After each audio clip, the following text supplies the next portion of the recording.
Alright, in this video I'll give you my thoughts about the controversy, or the rather controversial win, and why the controversy still surrounds this Algerian boxer. Her name is Imane Khelif. Okay, Imane Khelif. Okay, I've just summarized the points. The key points are, so this Algerian boxer, Imane Khelif, she has won the gold medal in the women's welterweight division in Paris Olympics, defeating China's Yang Liu 5-0.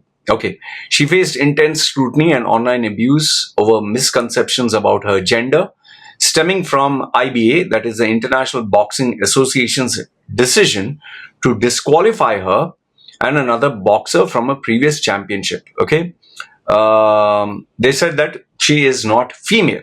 Okay, keep this in mind. I'll talk about it later.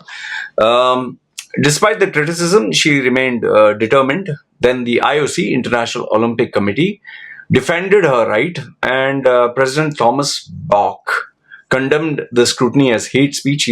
His famous statement was, "She is a woman, she identifies as a woman, her document was as a woman, and she has a passport as a woman, so everything states she's a woman, she's a woman." Okay. So Khelif won every round on the judges' scorecard in her 3 Olympic bouts, okay, showing her best ever performance. Her gold is the first Algerian's gold achievement in women's boxing, and only the second boxing gold in the country's history. She has been made a hero in Algeria, which is understood. Okay. The fight was broadcasted on large screens in public areas in Algeria, and her hometown has honored her with a mural in the gym. Khelif's experience highlights an ongoing debate about gender identity, with global figures like Donald Trump, J.K. Rowling weighing in on the controversy. Okay, final impact. She said that she used this as motivation, and she celebrated her victory with her coach's fans. Okay, now what is the controversy? What is the reason for all the drama? In fact, even if you check the videos that I mentioned, both the first one where I spoke against it, the second one where I gave the apology, you have still 2 camps. One camp is saying that, see, she is a woman, okay, shame on you for, and some of them are even blasting me, hey, shame on you, do your job properly. And my response is, shut your pie hole, because you know as much as I know. You have not met her personally, you do not know her, she's not your relative, she doesn't talk to you personally. Whatever information you got it from the news. So when it breaks, I speak, but if they retract, or they change it, I do the same. So that is where I gave the apology. Okay. But now, why is the debate still on? And I'll tell you, these are the key points. The reason is, number one, the first big question is, why was she disqualified in the first place?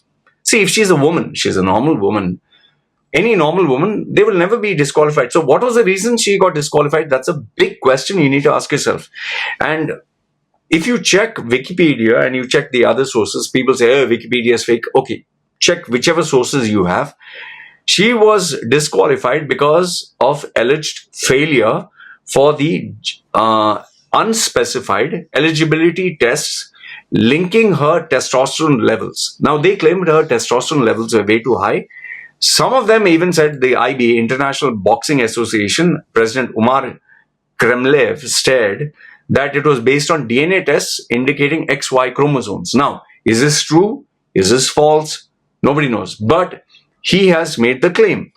Now, if it's a normal woman, and this is before she won, when she competed, this controversy was there. When she smashed that other girl, and the girl said, no, her punches are too painful, and they identified her as a male, which you can see online from Associated Press, Reuters, any newspaper. Okay.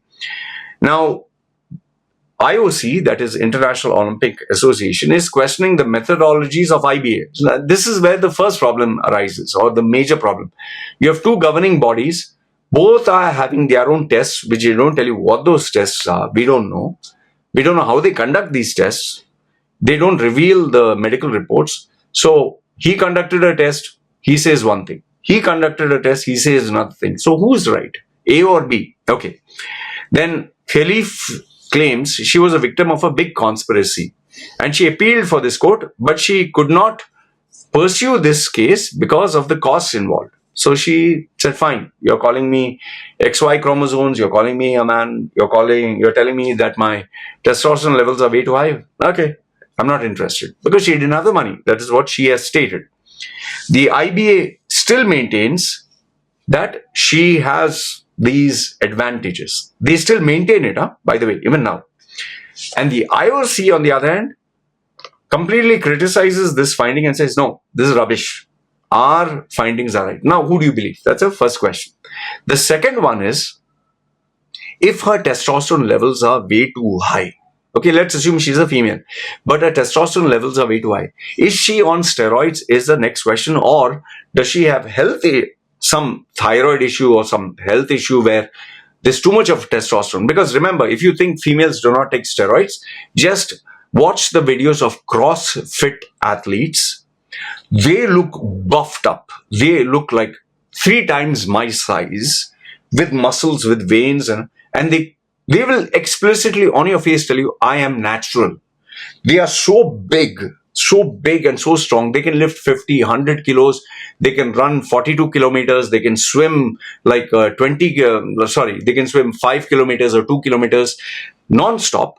And they are fit, and they'll say they are natural. And to prove it to you, they'll show some tests which, for steroid users, that they teach you how to bypass a test. If they create a test, they even teach you how to bypass that test. There are tests to bypass the test. Okay. So that is how many boxers, many athletes, they claim to be natural, but they're not. Like Lance Armstrong.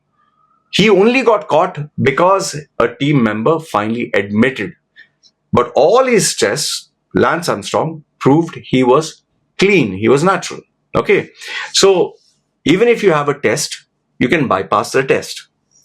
Depending on what steroids you're taking, and I've used steroids, I know how incredible steroids are. I don't recommend because they have permanent long-term side effects. They will destroy your life. Okay. In fact, in one of my groups, WhatsApp groups, we have these youngsters who talk about steroids. There's a 20-year-old who's using steroids, and I told him, what are you doing, boss? He was showing his incredible results. I said, you're just muscle through steroids. But this is 20. After a couple of years, you're finished. So, see, if in case you're new and you do not know what steroids do, steroids give you immediate results. What would take you 1 year, it helps you get it in few months. It helps you recuperate. Recuperate means after you did a heavy exercise session in the gym, your body will pain for 2-3 days. You have to take rest for that muscle, and then you can start again. But here, if you take, depending on what steroid you're taking, you can do the exercise, and maybe you can continue after a few hours. You'll not feel anything. Maybe you can continue next day. You can go even heavier. There are steroids to help you lift heavy. There are steroids to make you look big. There are steroids to improve your breathing, your performance, your blood count, various things. But even look shredded, cut, or lose fat. But remember, everything that you bring from outside, which is synthetic, which is fake, it has side effects. Like that Ozempic, the new drug that females and males are taking to lose weight. It has very, very serious side effects. Please do not. I have been a steroid user, means not hardcore, but the side effects are permanent. That is why even Russians, those days, those who use steroids on athletes, those athletes, today their lives are destroyed. Many female athletes look like men, even though they looked natural, or they looked, you couldn't figure it out. So, is she on steroids? Or is she natural, or does she have some DNA issue, or does she have hormonal problem? We don't know. Okay. Now, the biggest reason why there is so much of hue and cry and there's so much of drama there is because boxing is an impact sport. It is you're physically being hit. And remember, when you have a big glove, see, if you were to hit someone with a bare knuckle, it will cut your skin. But if you put so much of padding, you put a lot of padding, and you hit someone, you cannot see any cut. But it is very dangerous. It's like being hit with something. It can give you permanent brain damage. It can give you concussion. It can destroy your internal organs, the heavy impact. That is why when you have an accident, completely, it's like the G-force that will just smash onto you. So boxing is not a child's play. It is an impact sport, and these are females that she's competing against. Boxing, have a look at the boxers. Every boxer who has taken part, he has either suffered, it's called CTE, I'm not too sure, but the impact on your brain, on your head, is very real. That is why even in wrestling, Chris Benoit, a very famous wrestler, because of all the bumps he used to take, his finishing move was to hit his head on someone. He killed his entire family because it affected his personality, it affected his thinking. So this is very real. There are many boxers who have died in boxing. Okay, so this is not a joke. So this is the reason. And if I'm saying big if it was a female, if it was a male who identified as a female, males have big bones, they have big lungs, they have big organs, they have big muscles, they have incredible strength.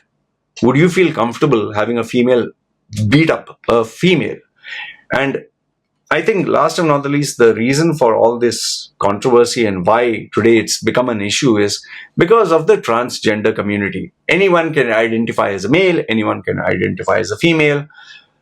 You can't question them. So given all this craziness, that is why Imane Khelif is in the crossfires of this controversy.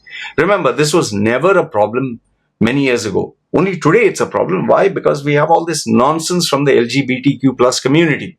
And we have males competing in female category. We have seen it in swimming. We have seen it in cycling. We have seen it in MMA, mixed martial arts. So, that is why people thought even she was a male. So now, given the fact that she is a female, that is what they say, I've given you these questions. Why did the IBA disqualify her? Which scientific tests is actually correct? Nobody has revealed any of the tests or their methodologies, so we are all in the dark. Why is she having elevated levels of testosterone? And finally, I think the biggest question in all this is why do people still claim that, she got disqualified, but she didn't make a big noise about it? So given all these things, well, I guess this controversy will always remain. But like I said, I have nothing against her. I wish her all the best. She has won gold in the Olympics, which is a very big thing. And I just hope that there's some way they can bring this controversy to rest, because otherwise, people are going to say, what is the truth? It's going to be like one of those JFK assassinations or 9/11, or it'll always be shrouded in mystery. So anyway, this is what I have to say. And I hope this will be the final video. Let me know your thoughts. Is this a conspiracy? Is this a cover-up? Or is this just her being a victim of, jealousy and online hatred for no reason? I'd love to read your thoughts and comments. Comment down below. This is me signing off. You guys take care.